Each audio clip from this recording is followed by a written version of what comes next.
All right. Ladies and gentlemen, this is the 12th and final round. Right hand, Golovkin steps in and down he goes again. Unbelievable. Mayweather makes him pay. What a rookie mistake. A sensational left hook by De La Hoya. It's facts. I'm the best. You know what I mean? Sometimes I don't want to believe it myself, but it's the truth. I'm the best. I'm going to show you how great I am. From Southern California, this is the Last Round Podcast. God save the Queen. Mike is back Back. on episode 25 of the Last Round. I think only half have been returned, though. I think the other half's still in Vegas. Oh man, do we even want to know the story? No, I don't. Well, what happens in Vegas stays in Vegas. Well, that's why I was trying to bait you there. So if you would have told our listeners, everybody, you would have committed a sin. So coming from Sin City, Las Vegas. So as I mentioned, episode 25, Mike is back again. He was absent last week, and more thanks to my co-host last week who actually stepped in, Luis Mejia, boxing photographer. Follow him at El Mejia Photography, doing his thing. This is an important week. We got a very important fight on Saturday that we'll touch on later in the show, of course. But we'll start this past Saturday. Shawn Porter, Ugas. It was very competitive. Very competitive. As I mentioned last week, I know Ugas didn't have the name, but he has the talent. He had that Cuban. These Cuban fighters, man. We don't know their age and all that stuff sometimes, but they all fight the same, and they're all slick. They're all slick. Lara, Ortiz. I mean, did you catch the fight? What'd you think? Yeah, I managed to catch the fight. I watched it whilst I was at work, actually. What? I think one of the problems, I think, like you just kind of touched on there with the Cuban fighters, is they seem to be so kind of skillful and slick that they kind of like just try to just win rounds. It's like they need to, in my opinion, they need to step on the gas and like convincingly take rounds, pick them up, pile them up, put them in the bank. But they just seem to, be kind of rely on the skill, think, I've got it in the bag. There's no need for me to close the show a bit. And I think that was one of the reasons that, Ugas left the fight kind of so close. I didn't think it was a robbery as such. A lot of people on Twitter. That's what I was going to ask you, because the word robbery is being thrown around again. Was it Ray Mancini who kept saying it? Yeah. Boom, boom. Ray Mancini did say that. Did he use the word robbery, though? Because I saw him on the Fox broadcast, and he did say Ugas won the fight. He was like, I believe Ugas won the fight. Because he was getting into it when he was kind of saying he seemed very passionate behind it. So I thought it was close, and that, there's always that thing that they always say, rightly or wrongly, that you need to go there and you need to really take the title from the champion. And do you believe? Didn't we touch on that before? We did. I mean, rightly or wrongly, if you win, you win. Right. But the champ always seems to have one or two rounds in the bank. Who did you score for? Fire.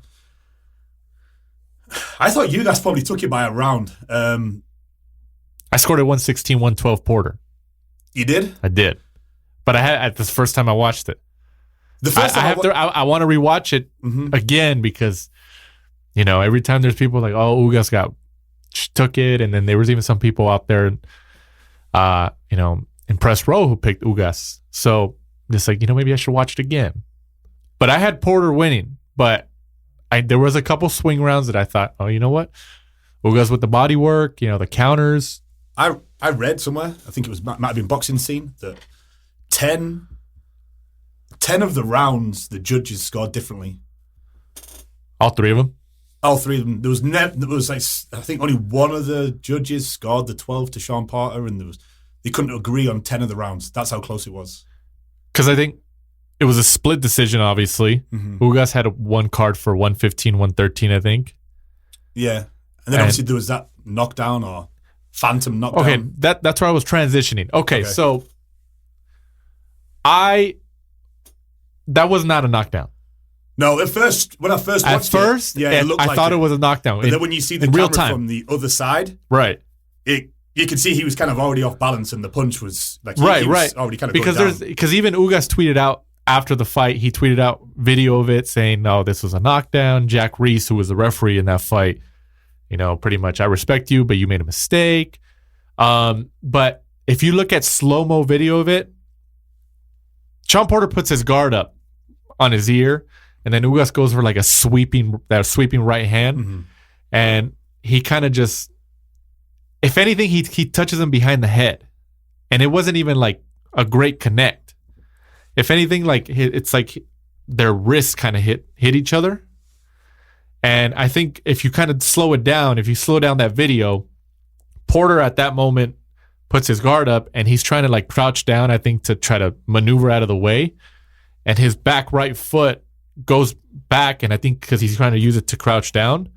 But then the reason why I do rule it as that it wasn't a knockdown, that I think gives it more credibility, is because he slipped in the corner.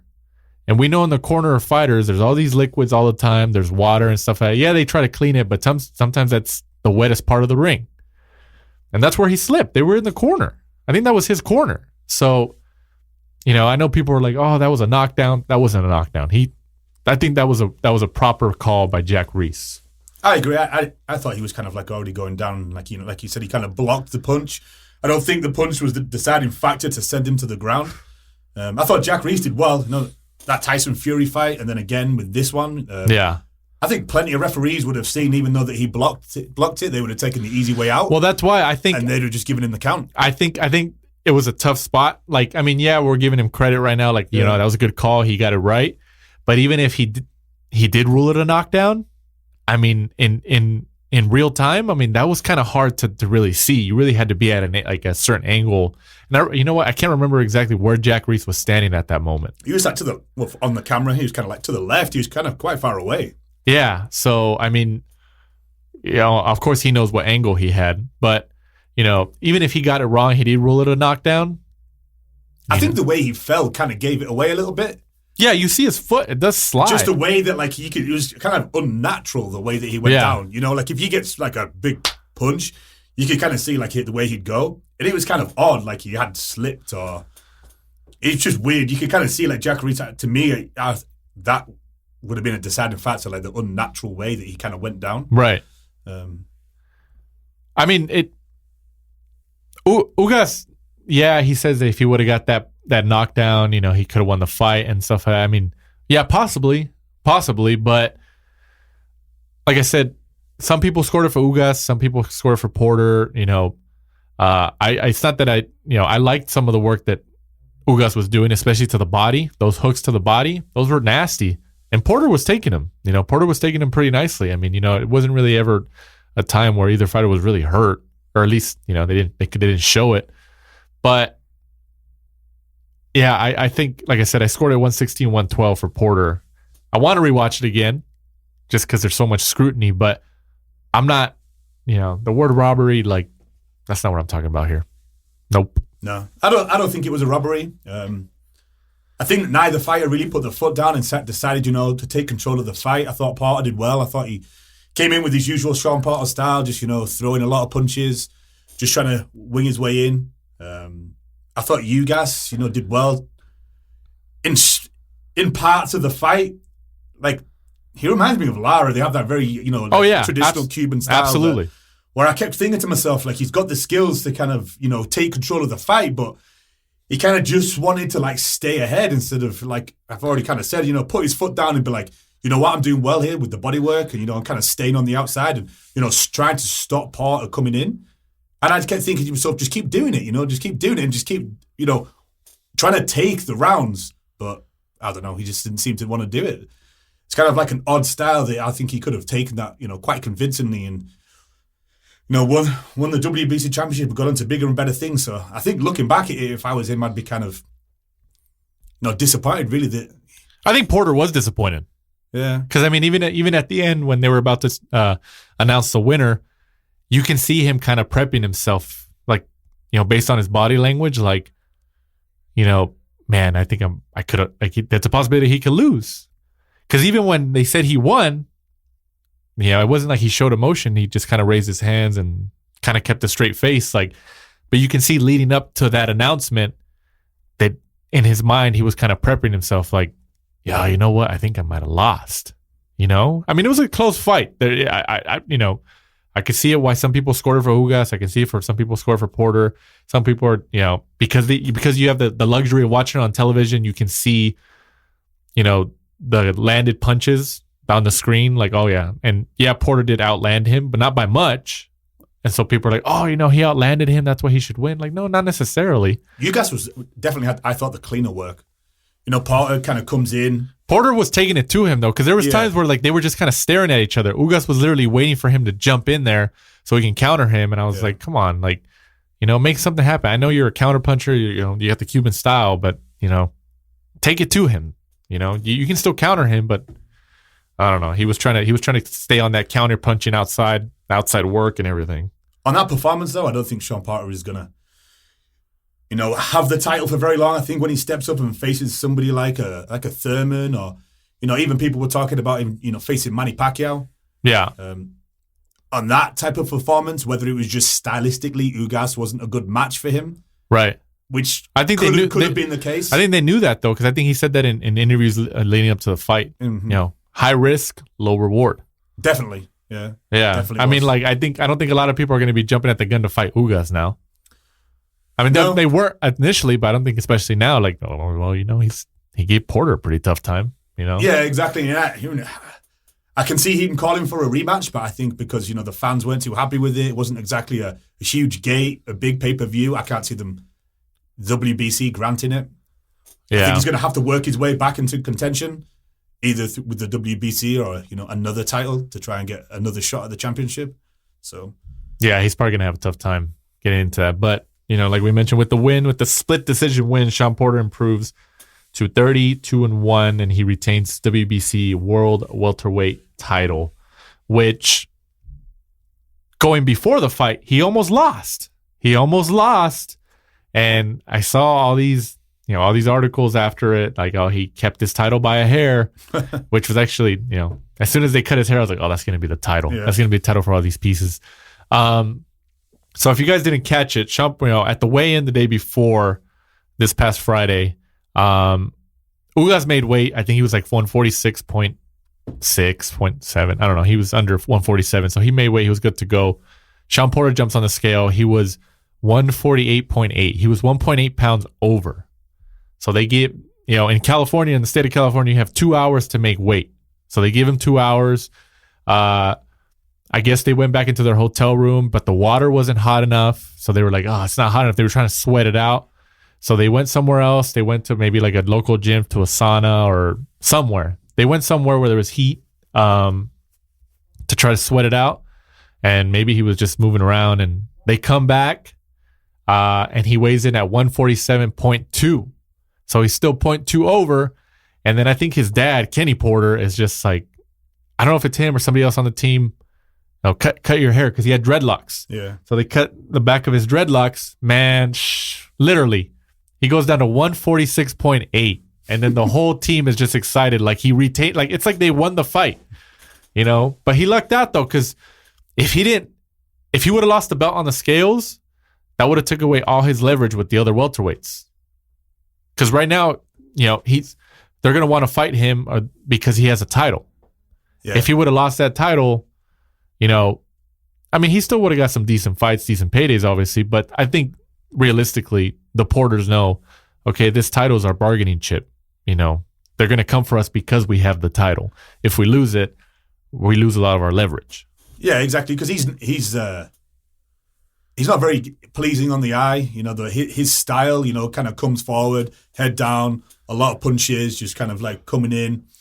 That's why he gets cut so often. He's got an all-action type of style. Oh, yeah. It's like a football player. He just kind of jumps in there. Yeah, exactly. He's kind of like a running American back, football. Yeah, he's like a running back. He just comes in, takes a lot of cuts and bruises, kind of throws a lot of elbows. He's real rough and ready, his style. So if you're a champion, he's not really somebody that you choose to face unless you have to. So, yeah, if he'd have lost the title on the scales, that would have been crazy. But another thing is, how heavy was his hair? Yeah, I wouldn't even have thought of that. To think, oh, he's going to lose 0.4 pounds. But imagine how nervous they were, and like, man, if this doesn't work, cutting his hair, like, what's his dad went crazy. Oh yeah, like, because I mean that was that's the only thing they had left to do. They lucked out literally by a hair, or hairs plural, but it worked out. So congratulations to Shawn Porter, retaining his world welterweight title. And really quick, who's next for him? Ooh. Pacquiao seems to be the one they're talking about. If Floyd doesn't come, I think that's a good fight for Pacquiao. Because of that would be an ugly fight, just because based off Shawn Porter fights. Well, yeah, because Shawn's obviously just going to come forward the whole time, and Pacquiao could just, if he's still got the feet, just keep on the outside, just keep throwing punches, kind of like he did to Broner. Just don't let him set. Yeah, don't let his feet set. I don't know whether that's a fight Shawn Porter would want. I think maybe Keith Thurman. Keith Thurman struggled with Josecito Lopez. I can see Thurman doing it. I think those two matching up. I can see that. But who knows? I think Porter, he has a belt, which is good for him. He's eventually going to get one of these guys in the ring, but he's still kind of the odd man out in a sense. It's kind of weird to say, but we'll see. We'll see how it works out. But also on that card, all right, you're pronouncing this first name. Go. F.A. I think it's Agba. Agba. F.A. Agba. Damn it. Something like that. 9-0. Apologize for the mispronunciation. These names are getting harder and harder every week, man. What's going on here? It's these Nigerians, Africans coming in. It's Ukrainians, Europeans. They're all coming over here and imposing on my grammar skills here. Come on, I'm trying to grow in my grammar skills, not hurt them. But he gets the technical decision in 2 rounds against Amir Mansour. Mansour was down twice in round 1, and his corner actually ended up stopping the fight in round 2. And Mansour, his record turned to 23-4-1. So that was also on the card. I mean, the undercard wasn't really this. I mean, it's just admitted it wasn't strong. No, it wasn't that stacked. But I think he's definitely one to watch. If people maybe may recognize the name, he was the one who was supposed to fight Curtis Harper when the bell rang, and Harper just turned around and got out the ring. Oh yeah, that's right. Yeah, he was the guy in the ring. He was the opponent. He was the opponent who's claimed that they changed the amount he was going to get paid or something like that. So he was taking a stand, and as soon as the bell went, boom, off he went through the ropes. And that went like viral. Like a lot of mainstream media picked that up too. Yeah, so if people recognize the name, that's probably why. Because apart from that, he's really been on the undercards, a lot lower down, still learning his craft. Amir Mansour, people may recognize. He's had a few big fights. Kind of started his career, then he got locked up. Then he went to prison for like quite a long time, 8 or 9 years. Then came back out. He's back. Yeah, it was a good thing, I thought, for F.A. Agbe. I thought he, dropped Mansour twice in the first and then hurt him again in the second. Referee waved it off. Could have probably waved it off maybe a little bit earlier. You could kind of see that Mansour, when he was getting back up from the knockdowns, was kind of using his feet, just trying to kind of like literally run around the ring to stay away from him. So I think we knew quite early on that it was going to be an early night. Agbe looks good though, especially with the heavyweights that we've got at the minute. He's definitely going to be one to watch. I think he actually does look quite skilled. He's not just a big lump that's in there throwing bombs. Right. Looks like he can actually box a little bit, but fighting Mansour in his 9th fight. Yeah, Mansour's had quite a few fights. Yeah, he's very skilled. Obviously a little bit old now. I think he's like 42 or something like that. Yeah. Could be the last time we kind of see him, especially on one of the bigger cards. Yeah, I think his time is running down here. So, but moving on, going from this Fox card to DAZN USA streaming service, who just signed Triple G today. We'll touch on a little bit later what Triple G's now with DAZN, an official DAZN fighter. Everybody's with DAZN. Everybody's coming on the DAZN wagon now. Not dazing people, DAZN, phonetically. From the Turning Stone Resort and Casino in Verona, New York. Dmiitry Bivol improves to 16-0 with unanimous decision win over Joe Smith Jr. Bivol retains his WBA light heavyweight title with scores of 119-109 twice and 118-110. Joe Smith Jr., I think obviously his biggest win, Hopkins. Yeah, definitely. Retiring Hopkins, knocking him through the ring. Yeah. That was his most high-profile win. I think I know a lot of people were picking Bivol to win this. I mean, Bivol's still a young guy. He's a big kid. Of course, he has a WBA strap, and he said that he's willing to move down to 168. And he even called out, you guessed it, Canelo. it's kind of... Which is never going to happen. That's too much of a risk for Canelo. So that's not going to happen. I'm really split on Bivol. I think that he's got a really good skill level. Fast hands, quick feet, sharp combinations, dominates fights. Really does. But his last few performances, it seems to me that he's winning, quite well, but you're kind of looking for that. He's quite early in his career still, like you said, he's young. But it's an entertainment business. We're there, and, when he's winning by that much, you kind of think, all right, just, step it up a little bit and let's finish him off. Yeah. Or, at least, kind of maybe showboat a little bit, do something that's going to get the crowd on his feet, where he just kind of he's like, in his mind, he's kind of safety first. Like, I've got this, I've got it in the bag. I'll just see it out. And I'm kind of thinking to myself, even if he stays at, this weight category, 175, and mops up, gets a few titles and stuff down the line, I kind of worry that he's never really going to make the money that he can, because it's the entertainment business. No one's going to want to pay to see him just go 12 rounds, win 10 of the 12 rounds. That's true. The whole time. Yeah. He has the skills. I'm not saying he doesn't have the skills, but you kind of think to yourself, dude, just get people out of there. He was early in his career, but, his last few fights, he's kind of not struggled, but he struggled to get them out of there. There's points when he was fighting Smith where I was like, we can see that your level's above Smith. Yeah. You're too quick. You probably, he's not a small guy, but he's, I thought you could get him out of there. And really, Smith was the one who looked like he rocked him at the end of, I think it was the 10th, when he caught him just at the end of the round. That's kind of thinking, you could see his legs go a little bit. If there was 10, 15 seconds left in that round, we could have been on for a bit of a shock. So I'm just hoping that maybe, it's just getting those rounds in, getting the experience. He is young, that, maybe a move down to 168, maybe the power will be, he'll be more powerful in that division than I think 175. Maybe he knows that. Maybe that's why he wants to go down there. Is it because at the 175, he's got people like Kovalev and stuff like that, where at the minute I think Bivol is all wrong for Kovalev. So yeah. I think Kovalev's all wrong for Bivol. I think Kovalev in his last performance, I think he'd beat Bivol. I think it made it more interesting before Kovalev's last performance, where he beat Alvarez again in the rematch, and obviously dominated him. Mm-hmm. I think people would have had the opposite opinion, like, oh yeah, Bivol beats Kovalev easy. And you're right, I agree. And now that Kovalev comes back and gets the belt back, mm-hmm. and he dominates Alvarez, I think Kovalev might beat Bivol. Yeah, I agree with all of that. Yeah. Because I had Alvarez beat, and I picked Alvarez to beat Kovalev. We both picked Alvarez, which is ridiculous. I thought he was done. But, listening to an interview with Buddy McGirt, he told Kovalev after his first couple of training sessions with him, he said, dude, you can box. He said, I can see, just, inspiring. He had him. He's like, just work on the jab. Keep it simple, back to basics. Kovalev had forgotten how good of a boxer he was, because he was just going in there and dominating people, just getting them out of there. He was using the boogeyman the persona that he developed. So he's like, that's what I got to do. This is what I got to do. Exactly. So I think a performance like that, I think Bivol would be in trouble.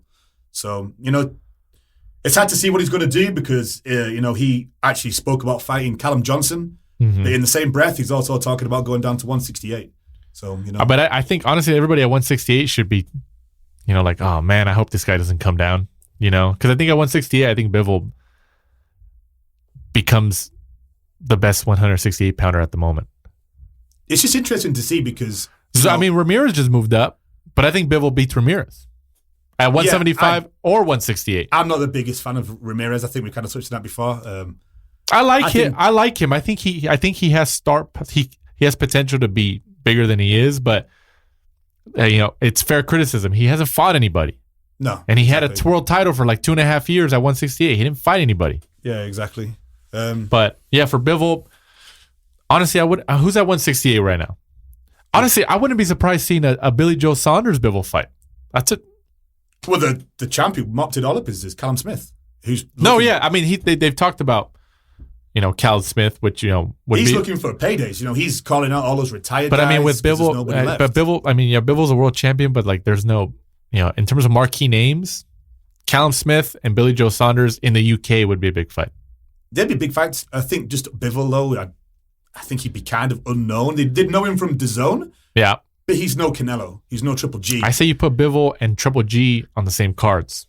It's like risk and reward for Callum Smith. He got all those titles. He's been calling out, obviously, the bigger names, even the retired names, and Andre Ward, people like that. Because he wants that marquee fight.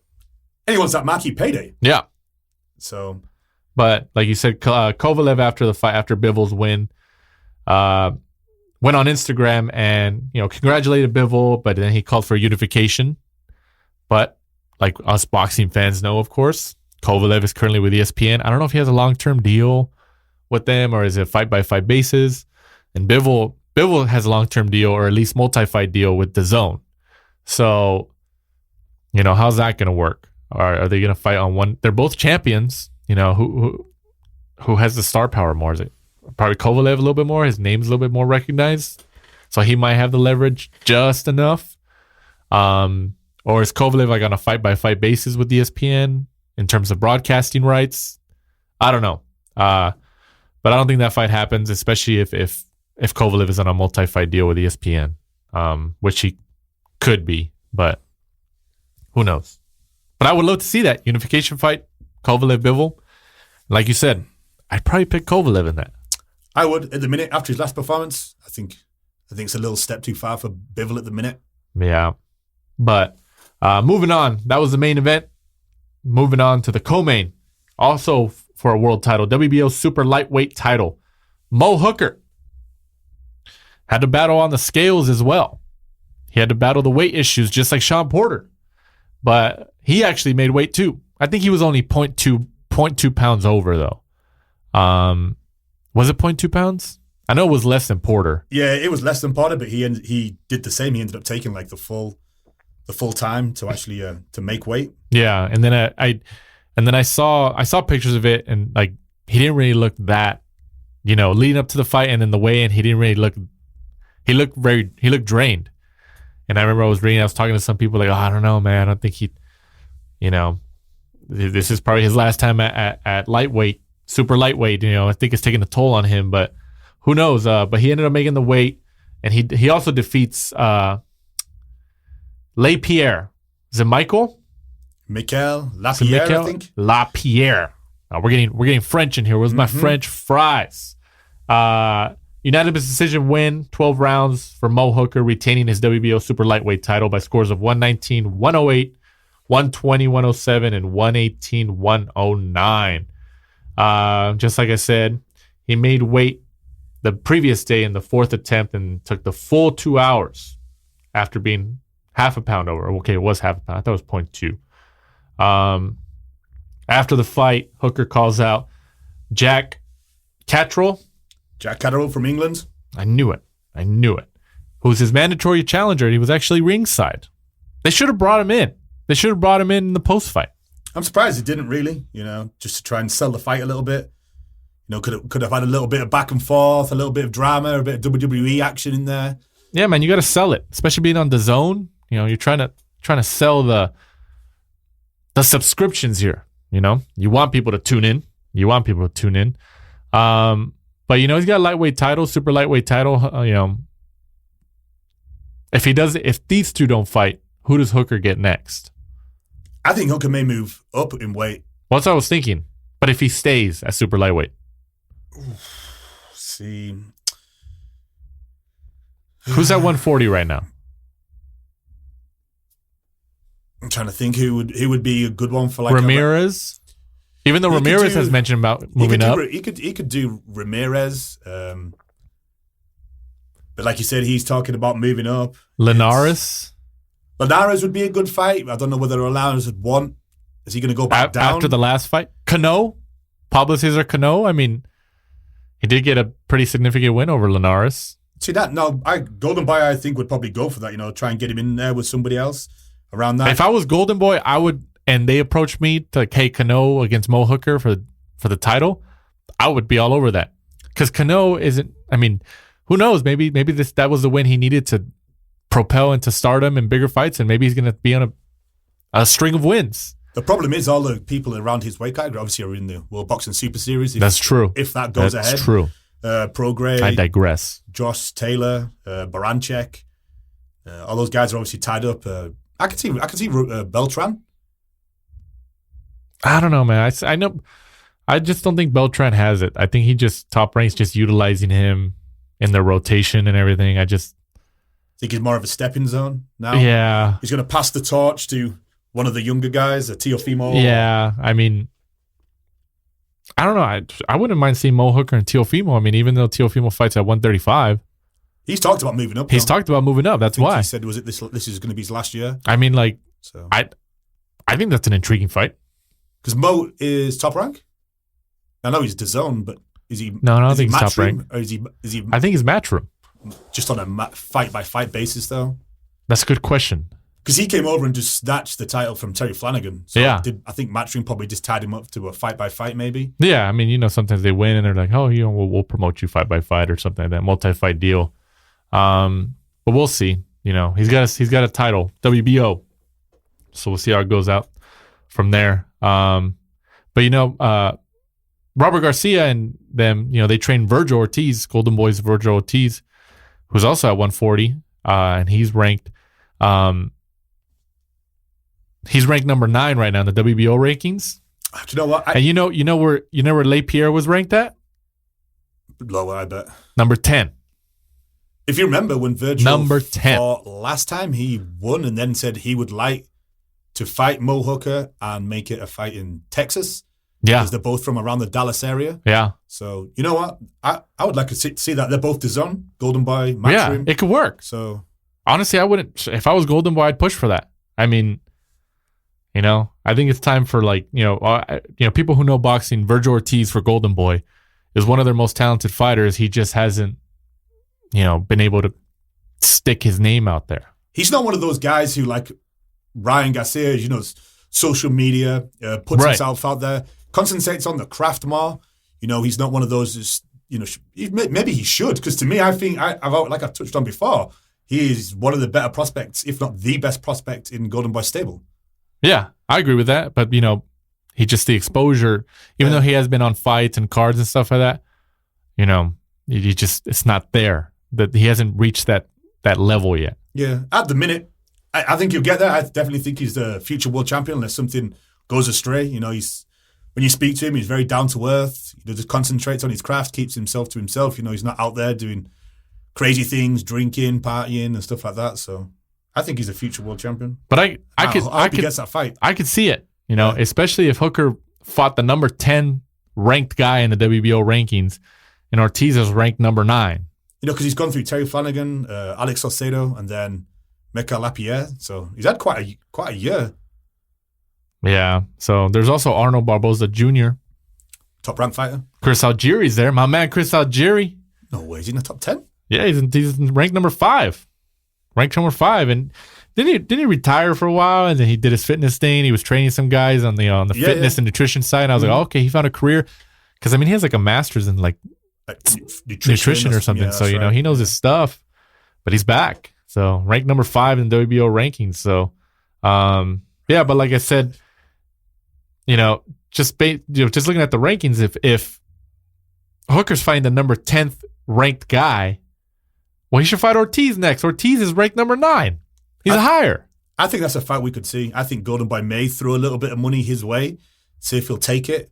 They're both on DAZN, so it's going to be easier to make than, a fight. I'm telling you. Yeah. Golden Boy should be pushing that. Like, hey, give Ortiz a shot. It's a fight I'd love to see. Yeah. Put that on, Canelo's fight in September. Whoever he fights, being Triple G or whoever it's going to be down the line. Yeah. That'd be good. Or maybe even have its own card in Dallas. It could be. I wouldn't be surprised, Put in Dallas, a little, I don't know. I don't really know the venues out there. But the Dallas Cowboys Training Center? Well, that one too, but for those, for Hooker and Ortiz, even, I don't know, maybe they could maybe get some butts. Top row. Maybe. But, I'm sure there's other venues there that could work a little bit more like I'm trying to think of one in terms of Fantasy Springs where, if it's full, it looks good on the optics and it's still fun, but, it's a little easier to sell out because it's smaller. You know what I mean? Like Ryan Garcia, they said he just sold out Fantasy Springs for his fight at the end of the month. So, when that place is sold out, it's pretty fun. Mm-hmm. Also on that card, Callum Johnson gets the TKO over Shawn Monahan, who was dropped twice in the second and was finished early in the third. And Callum Johnson was rebounding from her 4th round TKO to IBF world champ Artur Beterbiev back in October. Do you think Johnson gets a fight with Bivol after this? I think, like we just touched on, I think if he stays at 175, the Callum Johnson fight would be easy to make, both on DAZN. So, and it's a fight I'd also like to see because, you know, you've got Callum Johnson who's a little bit more rough and ready, a little bit more the style I would like to see Bivol be. You know, when Johnson gets on top in the fight, you can see that he's got heavy hands and he goes for the finish. Whereas Bivol, you know, still kind of keeps some back. He doesn't really, you know, pounce on those openings that he sees. He's a lot more safety first. So I would like to see Bivol, you know, actually take a little bit from Callum Johnson's style and be a little bit more that way. I think Johnson, though, in this fight, you could see from early on that he was too much. Shawn Monahan just even said he's one of the hardest punchers I've ever had. Yeah, been in the ring with, including sparring. And you could see that, you know, he dropped Bevdiev, but ended up losing that fight last time in the 4th round, which was a pretty entertaining fight. That was a very entertaining fight because they were going at it. Yeah, and they were going at it. I think for Johnson, I think that these going to have to be the bigger fights now when you're not fighting Bevdiev. Monahan was a little bit of a step down to hopefully step back up again. I don't see him really dropping back down to domestic level. So he's kind of looking at actually a pretty strong division at the minute with Kovalev coming back and stuff like that. If Bivol stays in and around that area. You know, if Bivol drops down to 168, I'd like to see Johnson actually fight for his title if he drops it. Right. I can see that. You know? I can see that. So, I can actually see that. If Bivol drops down to 168 and says, you know, I'm going to vacate that title and go to 168, I can see Callum Johnson being one of the fighters to fight for that vacant title. I could see it, you know. And they're all with DAZN. It could work. It could work. Just pass the titles between them. So, moving on. Fight previews this Friday, the 15th, from the Liacouras Center in Philadelphia. And once again, on DAZN USA. Every weekend, man. DAZN's coming in hot. Tevin Farmer, 28-4-1 versus Jono Carroll for the IBF super featherweight title. What happens in this fight?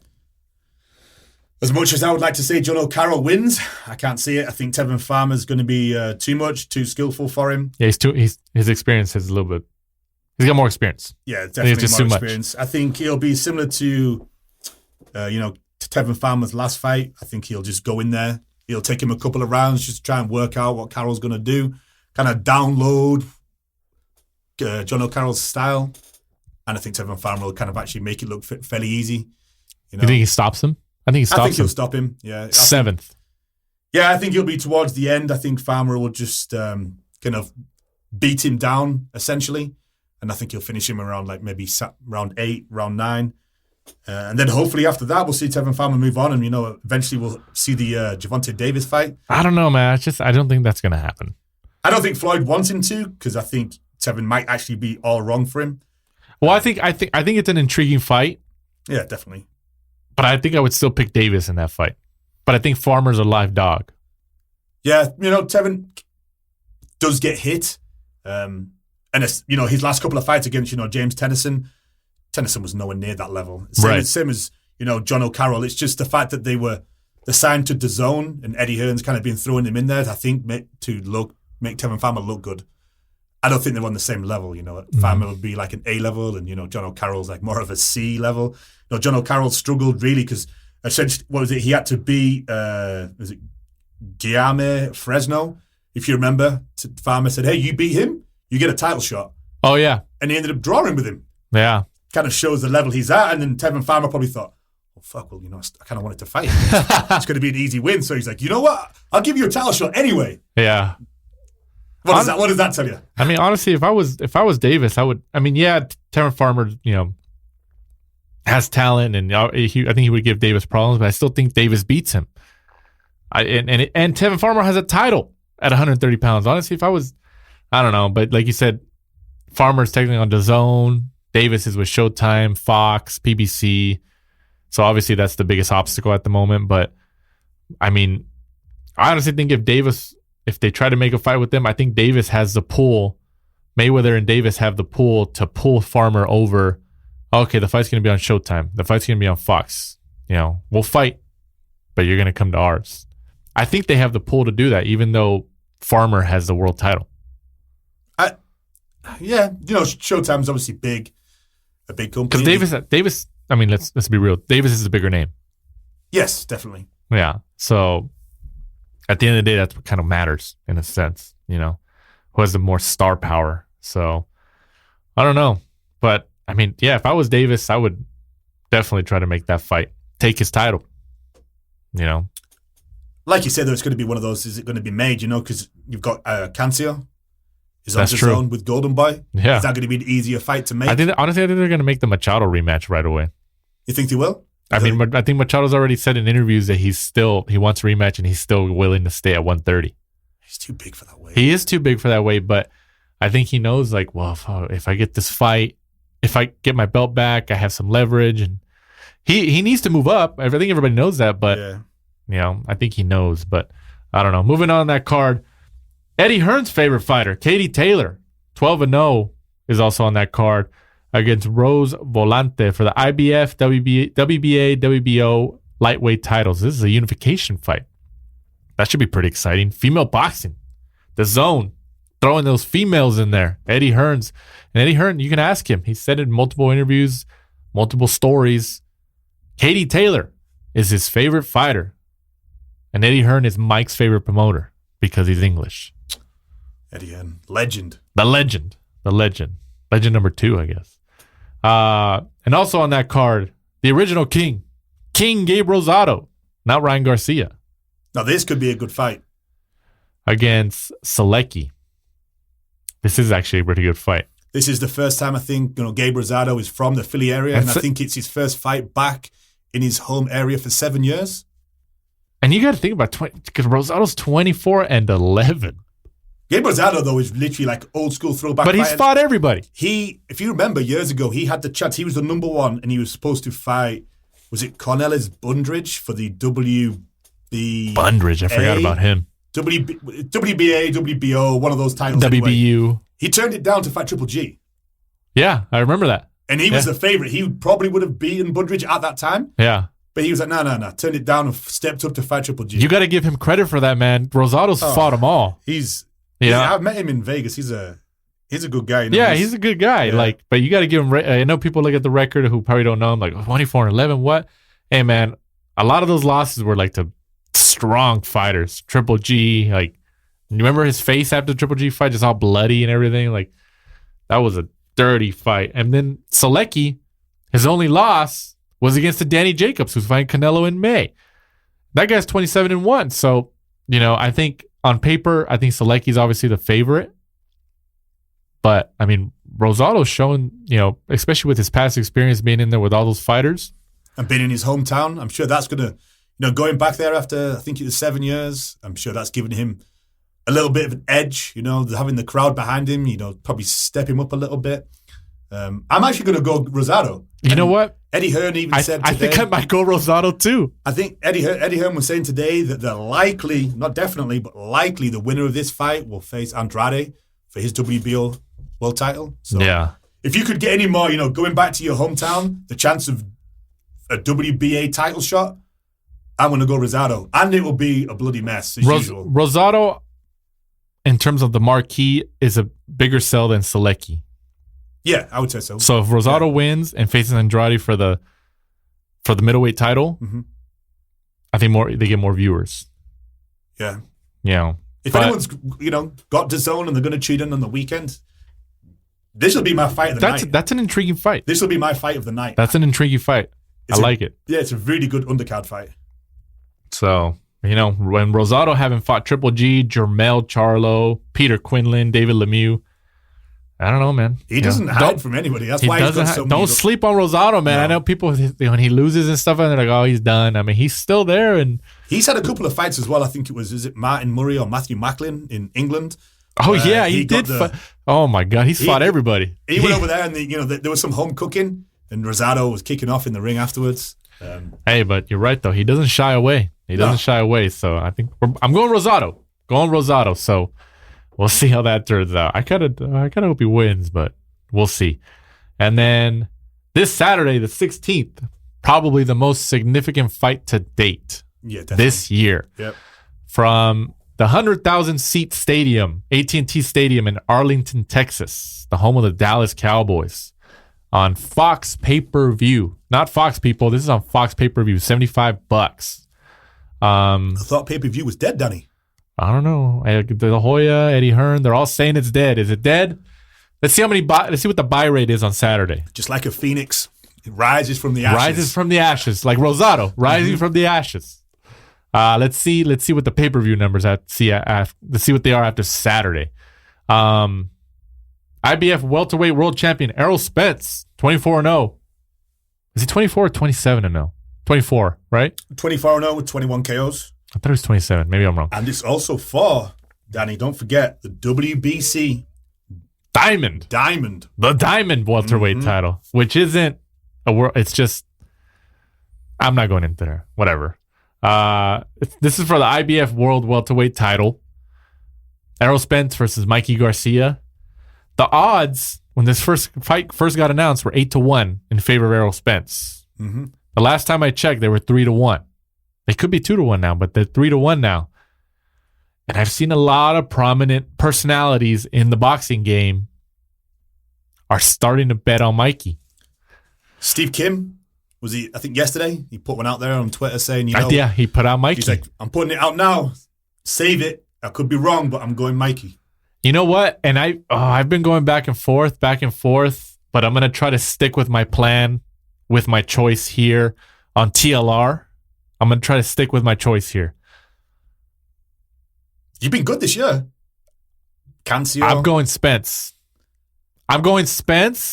And I had a conversation with somebody earlier today. We had a 5-10 minute conversation about this fight. You were talking boxing, Danny, with somebody else? I was, but it wasn't recorded, so it didn't count. Okay. It didn't count, and they weren't English, so it doesn't matter. Okay. Doesn't matter. I talked boxing with somebody last week, so shouldn't bother you. Stop worrying about it. I'm going Spence, and I think Garcia's corner stops the fight in the later rounds. I get some good odds on that. Garcia doesn't get knocked out, but he starts taking punishment to the point where Robert Garcia stops the fight, throws in the towel. I'm probably going with that. And that's very bold because even I don't think that's going to happen, but I'm putting it out there. Spence wins. I'm going Mikey. But you want to be specific? I'm saying that's how the win's going to end up. I think Mikey decision. I don't think he has the power. Fighting Broner and stepping up and fighting Lipinets at 140, he couldn't get Lipinets out of there. I don't see him getting Errol Spence out of there at 147. No, he's not going to get Errol Spence out of there at 147. Definitely not. I don't know. I'm telling you, I think Spence is a great big man. Technically, Spence could be at middleweight. He's a big guy. They've even, he's been asked before, would you fight Canelo at 160? Could you see that fight down the line? He's like, yeah, I'm sure we can make that fight down the line. I mean, Spence is a big guy. He could fight at 160 if he wanted to. He's like the size of the Charlos, essentially. Mikey is good. He's great. But I think a great big man is always going to be a great little man. But I just think Spence is too much. But you say he's great, but who's he fought? Apart from Kell Brook? Ocampo? Okay. Apart from Ocampo and Kell Brook, he's fought Lamont Peterson. You know what though? I understand. In terms of resume, especially lately, Mikey's better. Adrian Broner, Lipinets, Easter. I get it. I'm not disputing that. But in terms of the eye test. But don't forget, it's going to be easy on the eye if he's facing C caliber, B caliber. No, well, yeah, of course. But he stopped Kell Brook. Obviously, that was the biggest test of his career. And he went to the UK and took the fight in his hometown. So I just think Spence is I saw somebody put it out there on Twitter. I forgot who it was. They're probably gonna get mad at me, whoever it was, because I think it was a media member, somebody we know. But they said in the last year or 2 years, I believe, or a year and a half or something, Mikey's went 36 rounds or 30.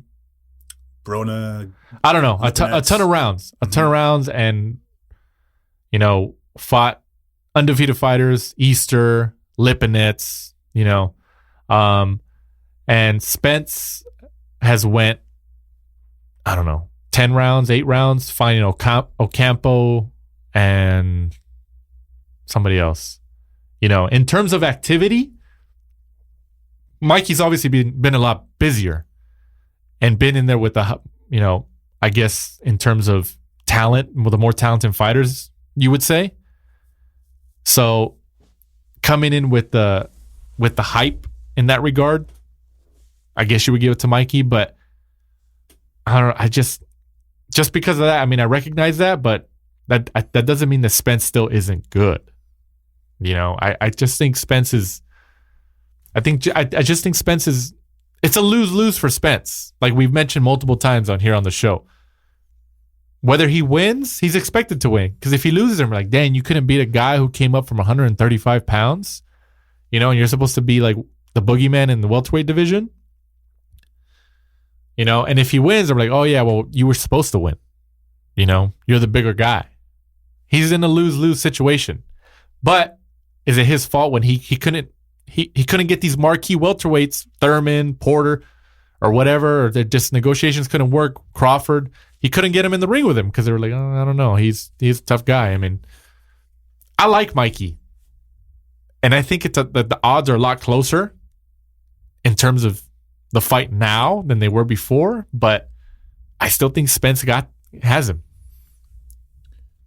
It definitely seems to have changed this week. A lot more people seem to have jumped on, Team Mikey, like you were just kind of saying. The more and more you're on Twitter, Instagram, and, you're watching the kind of the build up to the fight, a lot more people have kind of turned towards Mikey's because before they were kind of, going down the same route you were saying that Errol Spence was too big. But for me, I just think Mikey, I think they're both very similar actually, in the way that they fight. They don't waste many punches. They've got, good movement, good footwork, good timing, good defense. I would say Errol Spence probably, definitely has the more power because he's obviously a more natural 147. Probably even more natural, middleweight, like you were kind of touching. Or at least 154. Yeah, exactly. But I just think Mikey, he's been in with the better caliber of fighters. He's definitely had more rounds over the last few years. He went 12 rounds with Broner, 12 rounds with Lipinets, 12 rounds with Easter. But I think, even though that's more rounds on the body, more rounds in, he doesn't take much damage. But I think it'll just make him a more seasoned fighter.